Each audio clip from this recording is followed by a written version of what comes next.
Hello everyone, आज हम बात करेंगे एक बहुत जरूरी चीज के बारे में, औरतों के हक इंडिया में।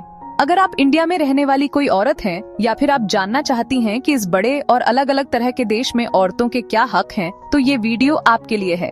सबसे पहले बेसिक्स देखते हैं। इंडिया का कॉन्स्टिट्यूशन सब लोगों को बराबरी का हक देता है। आर्टिकल 14 कहता है कि कानून की नजर में सब बराबर हैं और सबको कानून से बराबर की प्रोटेक्शन मिलेगी। लेकिन इसका मतलब औरतों के लिए क्या है? आर्टिकल 15 कहता है कि किसी के साथ धर्म, जाति, नस्ल, औरत या मर्द होने की वजह से या फिर वो कहां से है, इस वजह से भेदभाव नहीं किया जा सकता।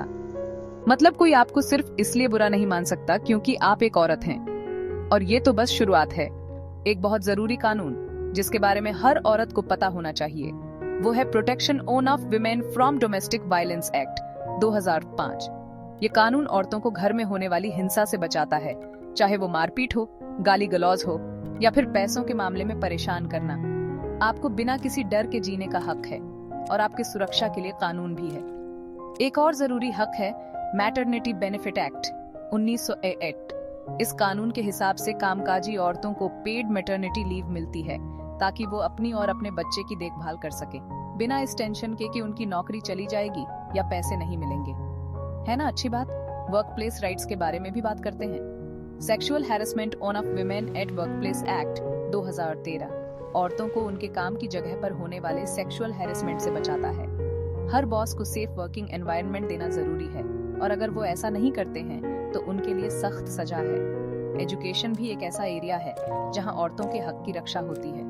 राइट टू एजुकेशन एक्ट 2009 के हिसाब से 6 से 14 साल के बच्चों के लिए फ्री और कंपलसरी एजुकेशन है। ये छोटी बच्चियों को आगे बढ़ाने के लिए एक जरूरी कदम है ताकि उन्हें भी लड़कों के बराबर मौके मिले। एक और बात, क्या आपको इक्वल रेम्यूनरेशन एक्ट 1970 के बारे में पता है? ये कानून कहता है कि औरतों और मर्दों को बराबर काम के लिए बराबर पैसे मिलने चाहिए। तो अगर आप अपने मेल कॉलीग के बराबर काम कर रही हैं, तो आपको भी उतने ही पैसे मिलने चाहिए। ये बस कुछ हक हैं जो इंडिया में औरतों को मिलते हैं। इन हकों के बारे में जानना और उनका इस्तेमाल करना बहुत जरूरी है, क्योंकि नॉलेज इज पावर। अगर कभी आपको लगे कि आपके हकों का हनन हो रहा है, तो मदद मांगने से मत हिचकिचाएं। बहुत सारे ऑर्गेनाइजेशंस और हेल्पलाइंस हैं जो मुश्किल में फंसी औरतों की मदद करते हैं। याद रखें, आप मजबूत हैं, आप काबिल हैं और आपको इज्जत से जीने का हक है। देखने के लिए शुक्रिया और इस वीडियो को ज्यादा से ज्यादा शेयर करें ताकि इंडिया में औरतों के हकों के बारे में सबको पता चले। Stay empowered.